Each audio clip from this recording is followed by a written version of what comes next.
मुंबई का धारावी इलाका केवल इंडिया का ही नहीं बल्कि एशिया का सबसे बड़ा स्लम एरिया है, जहां हजारों गरीब अपनी रोजी रोटी के लिए वहां रहने को मजबूर हैं। वहीं एक झुग्गी मधुर की भी थी। उसका इस दुनिया में कोई नहीं था। मुंबई से दूर एक गांव भोजपुर में उसका जन्म हुआ था। वहां उनकी बहुत ज्यादा जमीन जायदाद थी। जब वह छोटा था तभी उसके माँ बाप और बहन एक एक्सीडेंट में मर गए थे। अपने परिवार में केवल वही बचा था। उसके बाद वह अपने चाचा चाची के पास आ गया। उसके चाचा चाची दोनों बहुत ही लालची थे। उसकी चाची एक दिन उसके चाचा से बोली, अजी सुनते हो, हमारे पहले ही 3 बच्चे हैं और ऊपर से यह भी हमारे मत्थे मर गया। अरे तो परेशान क्यों होती हो? उसकी आधी जायदाद भी तो हमें मिल रही है। क्या ये उसके अकेले भर के लिए काफी नहीं? नहीं, मैं इसे नहीं पाल सकती। कितना अच्छा होता अगर इसकी संपत्ति भी हमें मिल जाती। अरे, यह बड़ा होकर अपनी संपत्ति का वारिस बन जाएगा तो हमें पूरी संपत्ति नहीं मिलेगी। हाँ। उसके चाचा के मन में भी लालच था, लेकिन वह ढोंगी बिल्ला बनकर रह गया था। उसके मन में तो बहुत कुछ था, लेकिन वह कह नहीं रहा था। जब उसकी पत्नी ने यह बात कही तो वह खुश हो गया। तुम बिल्कुल ठीक कहती हो। हमारे 3 बच्चे हैं और हमें 2 जगह की संपत्ति मिल जाएगी तो हम अमीरी से जीवन बिताएंगे। लेकिन हम इसका क्या करें? अजी, इसका करना क्या है? इसको अनाथ आश्रम में छोड़ आओ।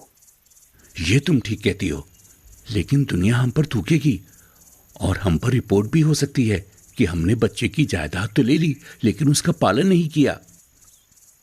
उसकी तरकीब यह है कि मुंबई में मेरी बहन रहती है।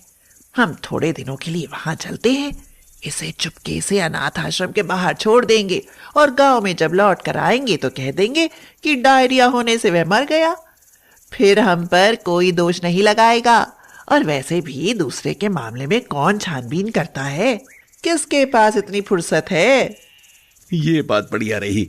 तुम कितनी बुद्धिमती हो। उन्होंने यही किया। थोड़े ही दिनों के बाद वे मुंबई गए और मधुर को अनाथ आश्रम में छोड़ आए। मधुर अनाथ आश्रम में पलकर बड़ा हुआ। उसने पढ़ाई लिखाई भी की। उसके बाद वह बालिग होकर वहां से निकल आया।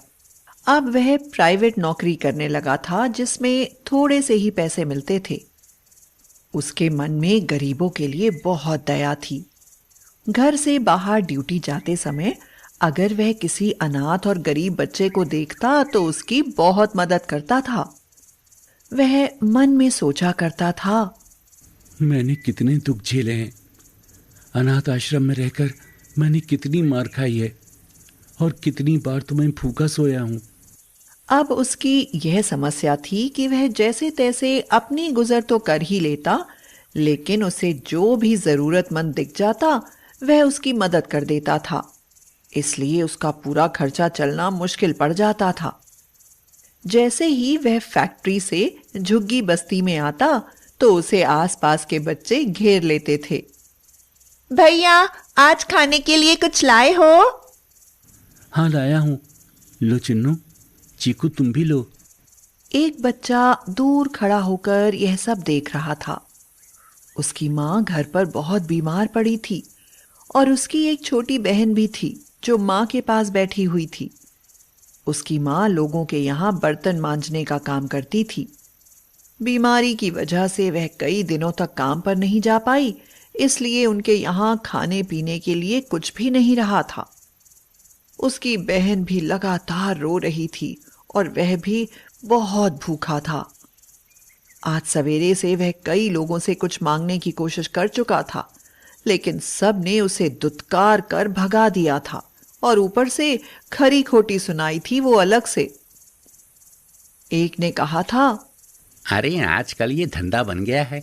छोटे छोटे बच्चों को लोग भेज देते हैं मांगने के लिए ताकि उन्हें कोई मना ना करे। दूसरे ने कहा था, इनसे सावधान रहना चाहिए, ये चोर भी होते हैं। और वहां तीसरा भी बोल पड़ा, तभी तो हमारा देश भिखारियों से भरा है। धूप तेज होती जा रही थी। उस बच्चे को भूख और धूप से चक्कर आने लगे थे। भूख के मारे उसका दम निकला जा रहा था।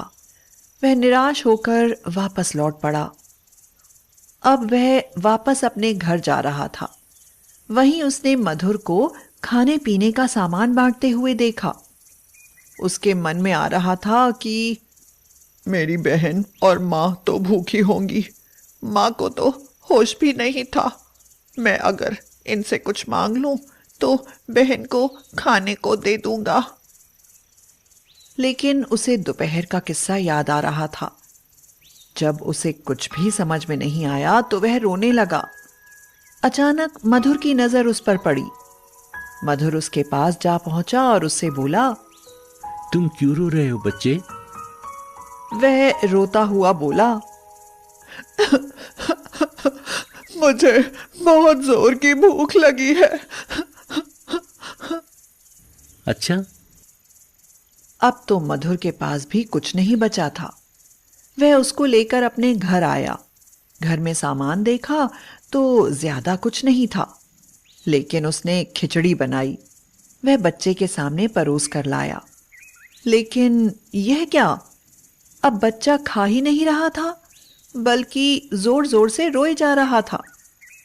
मधुर ने उससे पूछा, तुम्हें इतनी जोर की भूख लगी थी, अब तुम क्यों नहीं खा रहे हो? यह सुनकर बच्चे ने रोते हुए कहा,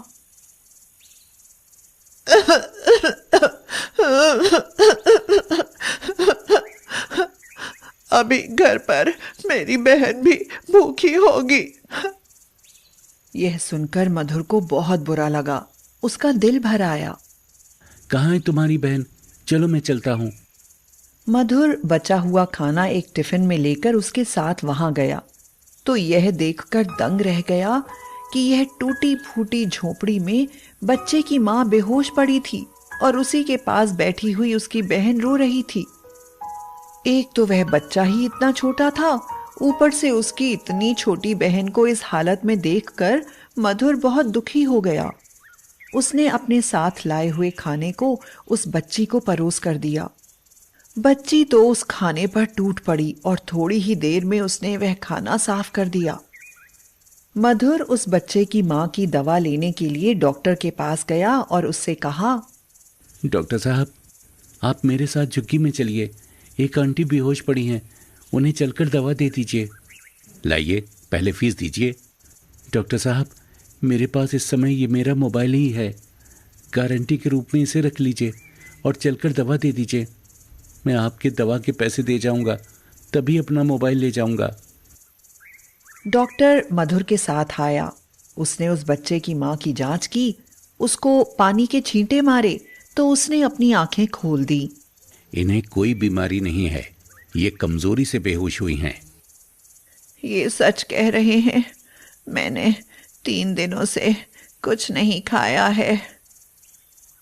डॉक्टर ताकत की दवा देकर चला गया। अब मधुर ने टिफिन को उस औरत के सामने रखा और वह सूखी खिचड़ी पर ही टूट पड़ी। जब उसने 2 गिलास पानी और पिया तब उसे होश आया। उसी समय उसकी आंखों के सामने उसका मोबाइल लहराया। उसने देखा कि एक लड़की खड़ी थी। वह बोली, मेरा नाम मधु है। आंटी मेरे यहाँ काम करती थी। मैं बाहर गई थी, आज ही आई हूँ। जब आंटी को नहीं देखा तो मैं यहाँ बुलाने आई, तो आपको डॉक्टर के पास जाते देखा, तो वहाँ मैं भी गई और मैंने सारी घटना देखी। मेरे डैडी को कंपनी में एक ऐसे ही मैनेजर की ज़रूरत है जो ईमानदार हो और दूसरों की ज़रूरत को महसूस कर सके। अभी अभी उन्होंने अपने एक घूसखोर मैनेजर को निकाला है। मधुर को तो विश्वास ही नहीं हो रहा था। ये तो मेरा सौभाग्य है। मधुर को कंपनी में मैनेजर बना दिया गया। उसको रहने के लिए एक अच्छा सा फ्लैट मिला था। वह उन दोनों बच्चों को और आंटी को भी अपने साथ ले गया। 1 साल के अंदर मधुर की कड़ी मेहनत रंग लाई और कंपनी ने तरक्की की ऊंचाइयों को छू लिया और इस तरह मधुर को उसकी नेकी का फल मिला।